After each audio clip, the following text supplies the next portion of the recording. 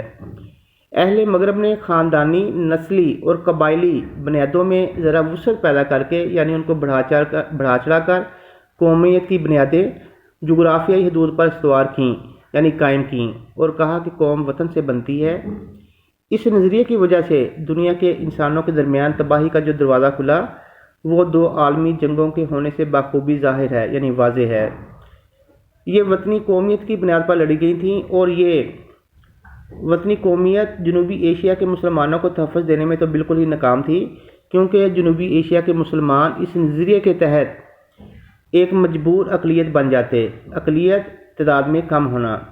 قومیت کی دوسری بنیاد وہ ہے جو رسول مقبول صلی اللہ علیہ وآلہ وسلم نے ملت اسلامیہ یعنی مسلمان قوم کی تشکیل کرتے وقت قائم فرمائی، یعنی ان کو شکل دیتے ہوئے قائم فرمائی، اور جو مغرب کے تصور قومی سے جدا ہے، جیسا کہ علامہ اقبال نے فرمایا ہے، اپنی ملت پر قیاس اقوام مغرب سے نہ کر، قیاس یعنی خیال، ملت کہتے ہیں قوم کو، خاص ہے ترکیب میں قوم رسول ہاشمی یعنی جو نبی کریم صلی اللہ علیہ وسلم کی امت ہے، وہ ترکیب کے لحاظ سے یا بناوٹ کے لحاظ سے جو مغربی اقوام ہیں ان سے بالکل مختلف ہے۔ ان کی جمعیت کا ہے ملک و نسب پر انحصار، یعنی جو انگریز ہیں یا مغربی لوگ ہیں ان کے گروہ کا یا ان کی کامیابی کا جو انحصار ہے وہ ملک اور خاندانی سلسلے پر ہے۔ قوت مذہب سے مستحکم ہے جمعیت تیری، اور جو مسلمانوں کی جماعت ہے اس کا استحکام مذہب کی قوت سے ہے، کسی اور چیز سے نہیں۔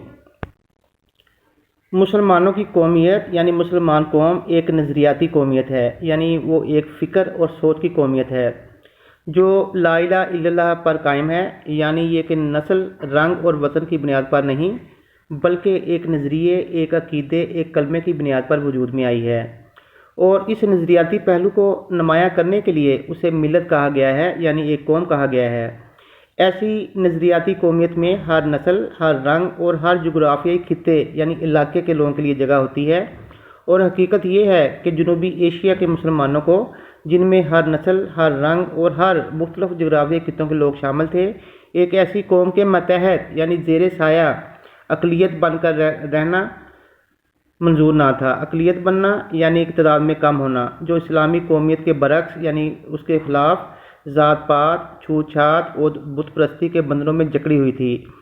چنانچہ انہوں نے اپنی جداگانہ قومیت یعنی الگ قومیت یعنی اسلامی قومیت کی بنیاد پر اپنے لیے ایک جدا وطن کا مطالبہ کیا، جس میں وہ اپنے عقیدے، اپنے نظریہ زندگی، اپنی طرز معاشرت یعنی رہن سہن کے طریقے کے مطابق زندگی بسر کر سکیں، اور ایک مسلمان کی حیثیت سے دور جدید کے چیلنج کا مقابلہ کر سکیں اور اپنے مستقبل کو سنوار سکیں یعنی بہتر کر سکیں۔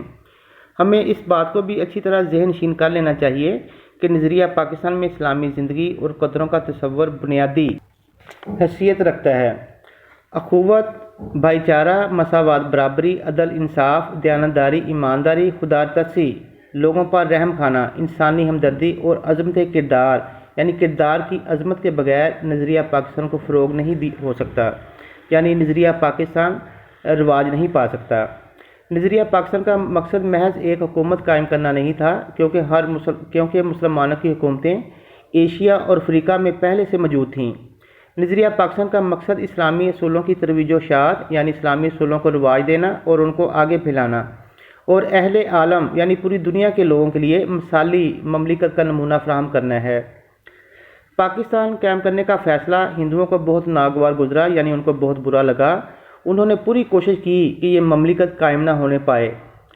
ان کے پاس دولت اور طاقت تھی، جنوبی ایشیا میں ان کی اکثریت تھی یعنی وہ تعداد میں زیادہ تھے، لیکن چونکہ قیام پاکستان کا مطالبہ حق اور انصاف پر مبنی تھا، اس لیے حکومت برطانیہ کو مجبور ہونا پڑا، اور قائد اعظم محمد علی جناح رحمۃ اللہ علیہ کی پرخلوص قیادت یعنی رہنمائی، مسلمانوں کے یقین، اتحاد اور عمل پہم یعنی مسلسل محنت کی وجہ سے 14 اگست 1947 کو پاکستان مارز وجود میں آ گیا۔ پاکستان نے اپنے قیام سے اب تک بڑی ترقی کی ہے اور اس کا شمار دنیا کے اہم ملکوں میں ہوتا ہے۔ اگر ہم یہ چاہتے ہیں کہ پاکستان اور زیادہ ترقی کرے اور ہمیشہ ترقی کرے تو ہمیں نظریہ پاکستان کو ہر وقت پیش نظر رکھنا ہوگا، یعنی سامنے رکھنا ہوگا۔ اس کے لیے پاکستان کو زیادہ مستحکم، اس طرح ہم پاکستان کو زیادہ مستحکم یعنی مضبوط اور شاندار بنا سکتے ہیں۔ نظریہ پاکستان کا مقصد پاکستان کو ایک اسلامی اور فلاحی مملکت بنانا ہے۔ فلاحی یعنی کامیاب مملکت۔